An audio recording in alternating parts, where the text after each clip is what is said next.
Hey, what's going on, guys? How y'all doing? I was actually driving home in the Mach 1. I actually came up with an idea just for the moment. I wanted to hurry up and get this done before I lost my train of thought. But I was thinking, I was like, I love both of these cars so much. I thought about, these cars, the layouts are very similar. They're the same age, the same platform, all that stuff. But they are two totally different cars.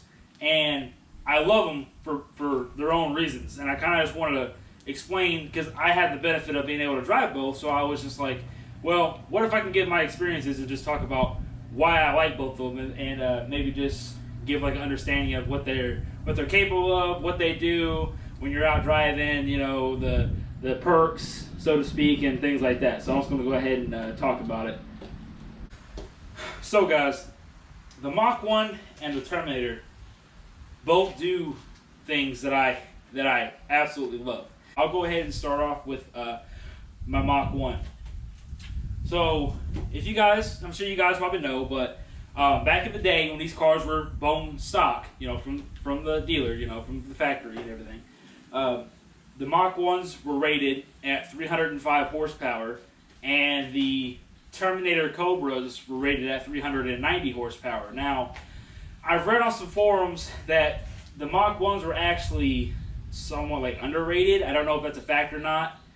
It could be a little bit more, could be exactly what it is, I'm not sure. And then the Terminator was actually underrated. This car actually makes around the same horsepower as a stock first-gen Coyote Mustang, which is freaking nuts, out of a 4.6 liter compared to the new 5 liter. So that's really cool.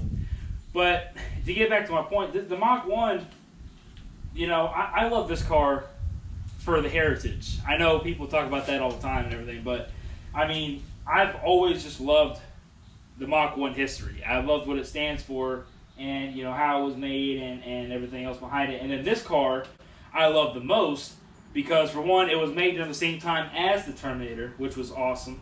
But it's got a 4-valve in it. It's got the 4-valve from a Cobra, and it's got the same cylinder heads as the Terminator, and also uses the same forged crankshaft that they put in the Mach 1. So it's got the same parts from the Terminator, which is pretty cool.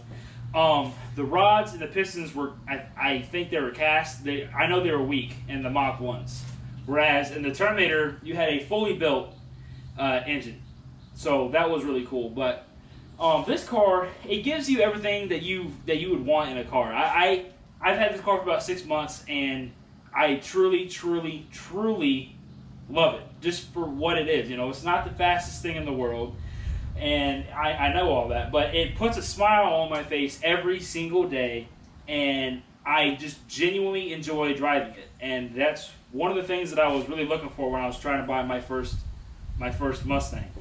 And I got lucky with this one, because if you guys don't know, I'll try to go through a brief summary. But built bottom end, stage 2 cams, 410 gears, subframe connectors lowered, short shifter, dyno tuned, 315s in the back, a few other full exhaust, and a few other things. So this car is dyno tuned around 370 wheel horsepower, 370 wheel, and the Terminator is 470 wheel. It's only got a few bolt-ons. But back to the Mach. So the Mach 1, I love the styling behind it. It gives you just a old school driving experience.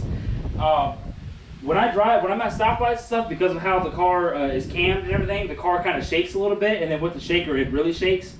So you're just sitting there and you're just thinking that, man, you're just a bad dude, sitting there. And I actually get a lot of compliments in this car, believe it or not. I get a lot of young kids, a lot of young kids that will just drive by. They'll be like, mommy, look at that car, and they'll be like, that's awesome. And I'll have a lot of older men give you thumbs up and everything. And I've actually had a few girls actually mess around with me when I'm driving, and try to keep up with me, and they'll they'll flirt a little bit and stuff. So that was a pretty good perk. But this car, it's just so raw. You gotta manhandle this car.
are in control of. I don't like driving aids.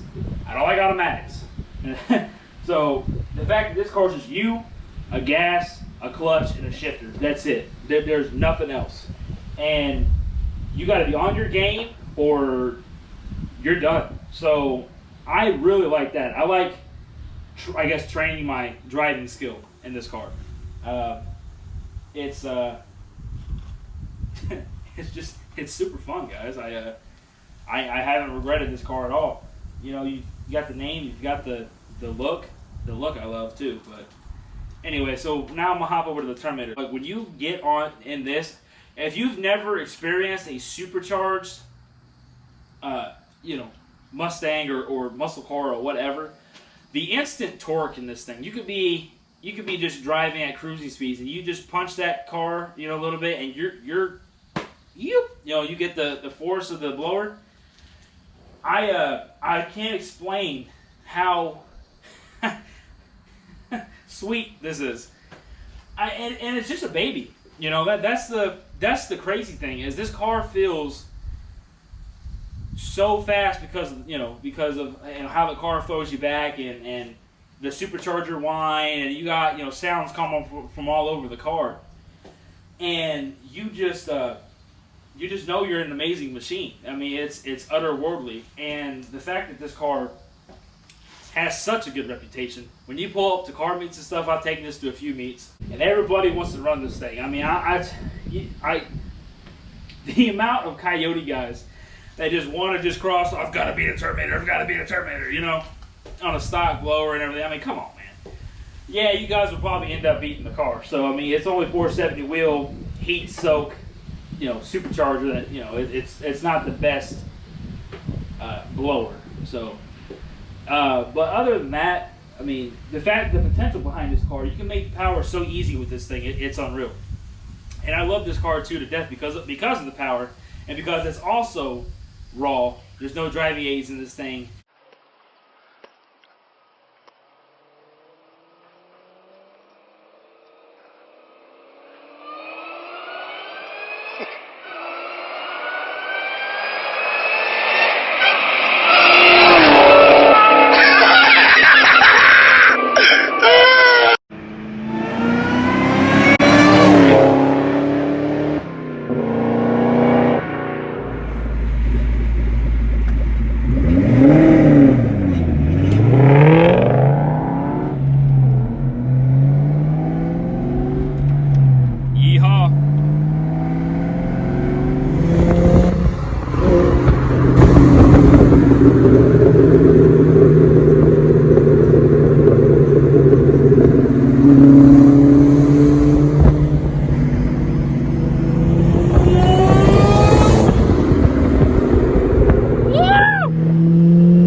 It's also way more exciting. You know, I've gotten a ride in an S550 and S550 Mustang GT, and yeah, it's an amazing car. I mean,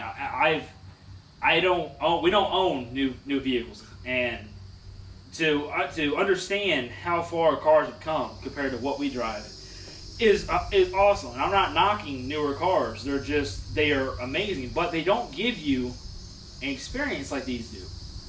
And I love having fun with simplicity. I guess it's the best way I can describe it.